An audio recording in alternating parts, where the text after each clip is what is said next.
Fantastic Beasts: Secrets of Dumbledore is the third film in the Fantastic Beasts prequel Harry Potter film franchise. Once again, stars Eddie Redmayne, newcomer Mads Mikkelsen, Jude Law, Ezra Miller, Dan Fogler, Catherine Waterston, Allison Sudol, Callum Turner, Jessica Williams, and Albus Dumbledore, who's once again played by Jude Law for the second time in this franchise, assigns Newt, played by Eddie Redmayne, and his allies with a mission related to the rising power of Gellert Grindelwald, now played by the third different actor, this time by Mads Mikkelsen. The film is 2 hours and 22 minutes and is PG-13. Welcome back to a brand new movie review here on Max Talk Movies. We're talking Fantastic Beasts: The Secrets of Dumbledore. If you're new to the channel, please subscribe, ring the bell. I do movie reviews, TV show reviews, streaming platform reviews, movie rankings, box office breakdown shows. Subscribe, ring the bell if you're new to the channel. Also, please comment down below. Let me know your thoughts, first of all, of the Harry Potter franchise. If you've seen this film, where does it rank through? If not, tell me your level of excitement. Have you liked the Fantastic Beasts first two films? Have you hated the first two Fantastic Beasts? Are you going to wait to see this at home, which should be 45 days from now? So let me know your thoughts in the comment section down below. Like the video, guys. That's the best way to support this channel. It helps the algorithm so more people get recommended. If they want a Fantastic Beasts review, they get mine. So please, please, please like the video. I have been very lukewarm. I found the first one when I watched it, the first couple. I've seen these both these films multiple times. The first two. It's funny. The first time I watched the first one, I thought it was a really fun movie. Nothing special, but really fun movie. I just rewatched actually both films this past week, getting in prepared. I felt the first film was a fun enough time. Nothing really special there, but a fun time in the Harry Potter world. The second film was a total mess to me. Too much was going on in the film. So at that point, it was just too much going on. They introduced a lot of different storylines, and there's just a lot going on with this franchise.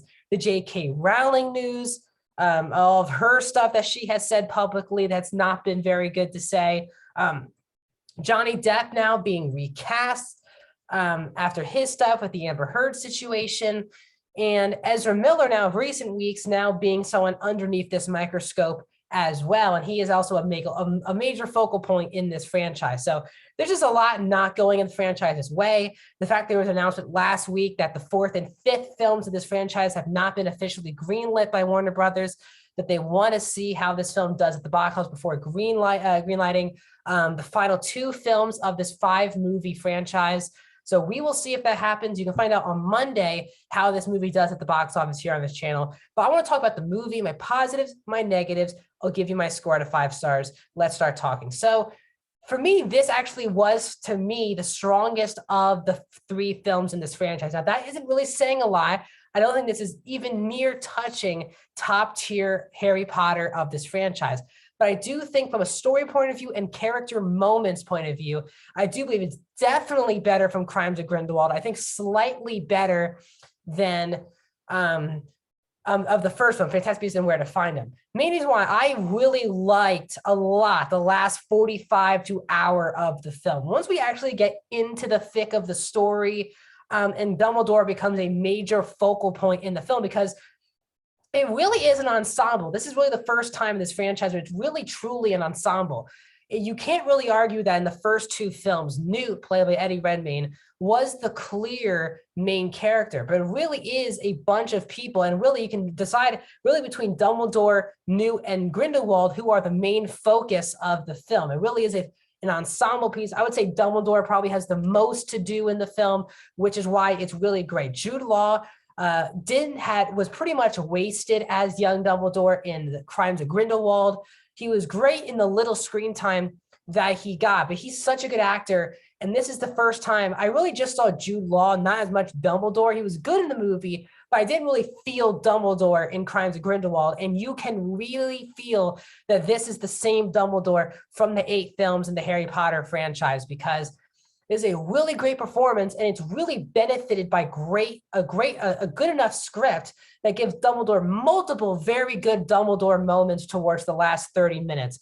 He's a great banter with Jacob Kowalski, who once again is a Steel Senior, played by Dan Fogler.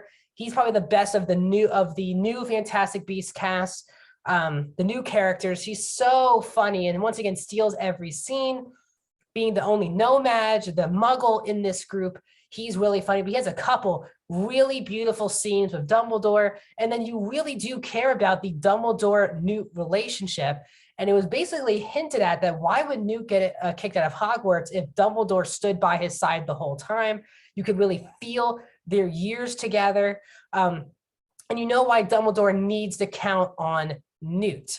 And also very key, especially going into the next movie, luckily for the second movie, didn't have to fix this, is that Johnny Depp and Jude Law were never on screen together in the movie, because the whole point of the second film, spoiler alert for the second film, is that Dumbledore and Grindelwald have this blood oath to each other that they can't fight each other. So they were never together in the second film. They do have a couple scenes together in this film. They have really good chemistry. You can feel that they were kind of in love with each other and they were friends. They were more than brothers, as Dumbledore said in Crimes of Grindelwald. And their relationship is very key, and you learn a lot about Dumbledore. It is called The Secret to Dumbledore for a reason. And that's because you learn a lot about Dumbledore, his relationship with Grindelwald, also his relationship with his brother, Aberforth, who Aberforth was in, I believe, just Deathly Hallows Part 2. You learn a lot more about their relationship as brothers, because you never saw Albus and Aberforth in the Harry Potter franchise. You do get to see them together here. So there's a lot of great background on Dumbledore. And for a lot of people who love this character, if you love Albus Dumbledore from the Harry Potter franchise, I would highly recommend even just checking out the film just for this performance and the Dumbledore moments. He has a lot of great moments that are easily the best part of this Fantastic Beasts franchise.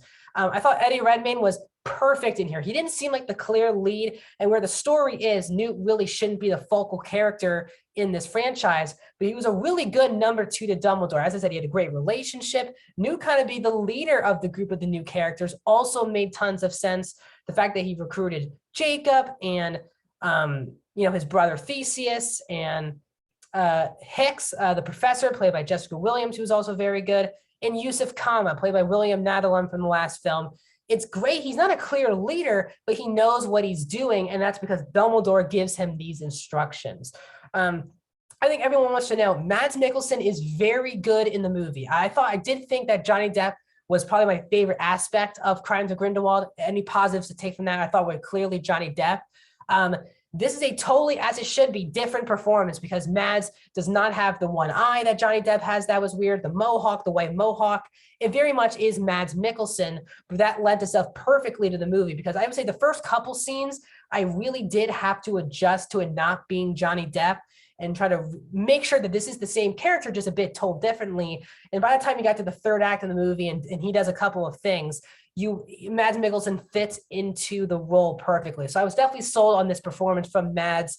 And I'm really happy, if this franchise does continue, that he is still a relevant force in the franchise. As I said, Dan Fogler stole every scene.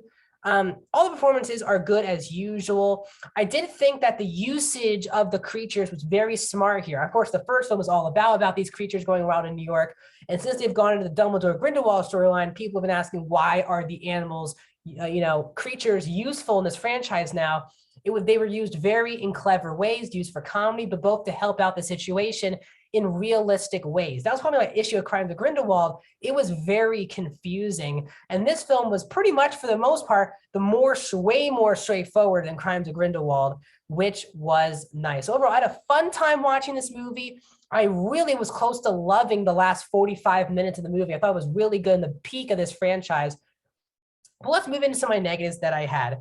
As I said, this movie still does not even come close to the greatness that this franchise has offered since the early 2000s. As I said, while I was close to loving the last 45 minutes, I'd say the first hour basically of the movie was really boring. And I was kind of wondering, there's not enough action in this movie. The trailers really build it that there's a lot of action. I was shocked. This might be the Harry Potter movie with the least amount of action in it. So if you're a big action fan of this franchise, maybe this won't be for you, because there's just not a lot of action.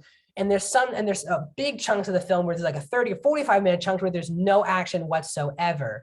I did think, while I love Alison Sudol as Queenie, especially in the first film, that character has completely kind of lost her way in both 2 and 3 from a motive point of view. And it continues not to make sense why she aligned herself with Grindelwald in this film, even more so than 2. So I wish they had more to do with Queenie. And I think Credence has just been a total misfire from a character point of view. I know we can say whatever you want from Ezra Miller. I don't think it's his fault what's happened to this character in the first 3 films. It's a character that was built up to be really important. They do describe his lineage a bit more, but it just comes off as a bland character that you just don't care about Credence at all. Which is a big misfire. Characters that have been in the past couple films are not in the film, and there's not a given reason why. The death of Zoe Kravitz's Lita Lestrange is clearly not felt in this film, which was a huge misfire, especially having Theseus in the film and having Lita's even brother in the film. They just didn't do enough to really hammer home how important of a death that was. And I said, the first hour for me, guys, was really boring. I was looking around and I'm enjoying the world itself, but this story just hasn't gone deep enough yet.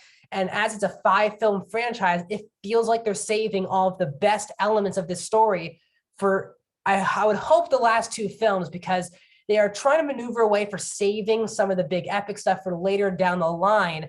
And the fact that they've announced that it's a 5-film franchise, it's hurting earlier films because, they can't do all the big stuff early in the franchise, which is a bit of a disappointment. As I said, the whole group itself isn't as interesting. Other than Newt and Jacob, it's not a lot. Tina has nothing to do in this movie, and that came off really weird. And as I said, it's just the first hour was boring. And Credence is a bit of a useless character, and some of the characters itself do feel quite useless, and there just wasn't enough action. But overall, I do think this is the strongest film, not by a lot, in this 3-movie franchise. I'm really interested because they leave a lot on the table for films 4 and 5. We shall see if Warner Brothers greenlights that for J.K. Rowling and David Yates. I'm going to give Fantastic Beasts: The Secrets of Dumbledore a 3.5 out of 5. I'm going to go 68% for this film. I had a good time watching it. There's some great elements in the last 45 minutes of the film, but sadly, because of the boring opening start to this film, bland characters and a story that feels epic, but feels like they're saving stuff, winds up to be, well, the best of the franchise, nowhere near top Harry Potter of this franchise. So that's my thoughts on Fantastic Beasts: The Secrets of Dumbledore. If you're new to the channel, please subscribe, ring the bell, subscribe, like the video, comment more videos. We're going to break down the box office. How did this film do at the box office? We're going to find out on Monday. Moon Knight reviews are every single Wednesday. So please subscribe, and I'll see you guys soon.